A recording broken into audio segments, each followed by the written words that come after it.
بسم الله الرحمن الرحیم. عزیزان محترم، یو مهم موضوع نفاق و منافقت ده څه اسلام ډېر زیات مذمت کړی دی احادیثو کې، قرآن کې. او که ته وکسې هر یو شي ناخ کې وي، نفاق و منافقت هم خپلې ناخ کې دي. 20 نه پورته داسې ناخ کې نښانې نفاق دپاره راغلي دي. پیغمبر اکرم یو حدیث کې وایي چې ثلاث من کن فیه کان منافقا. درې ناخ کې چا کې ورکي وي هغه داسې څه منافق دی. و ان صام و صلی، اگر چې هغه پابند صام و صلات ویلي نه وي. و زعم انه مسلم، ګمان دا کوي چې زه مسلمان یم، هغه مسلمان نشي کېدای. اذا وعد اخلفه، یو غوټه ناخ کېدای چې هغه لفظ نه وي، قول نه وي، قرار نه وي. یعنی مطلب هغه چې قول و قرار وکي، لفظ وکي، عهد وکي، چا سره عهد باندې نه ودرېږي. غوټ عهد مو خدای سره کړی دی، څه د خدای بندګانو په کار دی، خدای نه ډارېږو. اکثر مو ډار خوف خدای نه ورک شي. او امام سم عهد دی په کار دی چې امام پیروکار و، امام څخه خپل عهد مو په ویرو.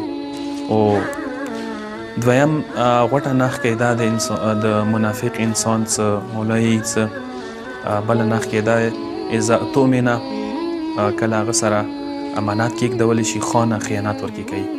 یعنی امین نه دی. امانات ډېر شیونه کېدای شي. غوټ امانت دا دی، زه به داسې وایم که چېرې یو استاز دی، هغه سره شاګردان دی، هغوی دماغ دی، هغوی سوچ دی، هغوی فکر امانات دی. چې هغوی سره څنګه هغه برخورد کوي، سلوک ورسره کوي، مطلب څومره هغوی دماغو نه، فکر نه کار خلي، ښه استملایي. اولاد امانات د انسان سره. سامعین یو خطیب دپاره امانات دي چې هغه څه خیل ته هغوی سره ټایم پسوي یا هغوی ته څه مطالب ورکوي. ډېر شیونه امانات دي.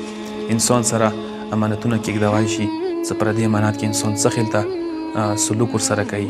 چا کور درته پرېږدولو بطور امانات، چا درته بالاخره ګاډی پرېږدولو بطور امانات. هر یو شی امانات کې کېدوه. انسان په کار دی امانات سره بهترین برخورد وکړي، بهترین سلوک ورسره وکړي. اخري شی څه پیغمبر یې هغه دا د اذا حدث کذبه، یعنې هغه چې کله خبرې کوي هغه خبرو کې درویغ وي. یعنی هغه قول و فعل کې هغه تضاد وي. یعنی هغه انسان وي چې خبرې ډېرې کوي، مثلا وعدې ډېرې کوي، خو مثلا عمل کې پریکټیکلی هغه درغجونې وي. لما تقولون ما لا تفعلون. قرآن دی چې ویلې تاسو هغه خبرې کوئ چې تاسو سر ته نشئ رسوئ. جنګ بدر نه بعد ډېر کسان پیغمبر ته راغلي، یا رسول الله کاش کې مو جنګ بدر کې موږ به دا شی کړي وو، دا شی به مو کړي وو. کله جنګ احد راغلو هغه کسان پیغمبر دعوت کړ چې راشئ جنګ دی. هغوی پیغمبر ته دا ویل یا رسول الله موږ جنګ بدر نه ویل، اول جنګ نه ویل چې کاش کې هغه کې مو وی. قرآن آیه نازله شوه لما تقولون ما لا تفعلون. ویلې قول و فعل کې متضاد دی، خبرې کوئ عمل نشوئ کوئ.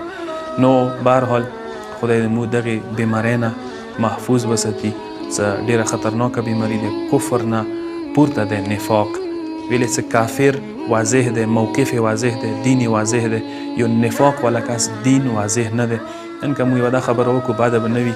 ایمو معاشرې کې یوه بدبختي همدا دی چې دینداري کسانو دین معلوم نه دی.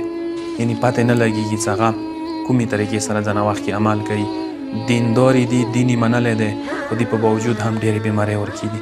اما زه به دا یم بېدینه کسانو دین کیدای شي معلوم وي چې هغه یوه دین باندې چې بېدینی دی، خو دینداري کسان ځنه وخت کې هر یوه بیمارۍ، درویغ، فراډ، منافقت، سود، رشوت، څه خیل ته څه ګناه باندې پیښیږي کوي او بیا ځان باندې دیندارۍ لیبله لګولي. پروردګار عالم دمونه صحیح طریقې سره دینداري وباسي. پروردګار دمو ته دین صحیح طریقې سره پیروي کولې توفیق نصیب کړي. والسلام علیکم ورحمة الله وبرکاته.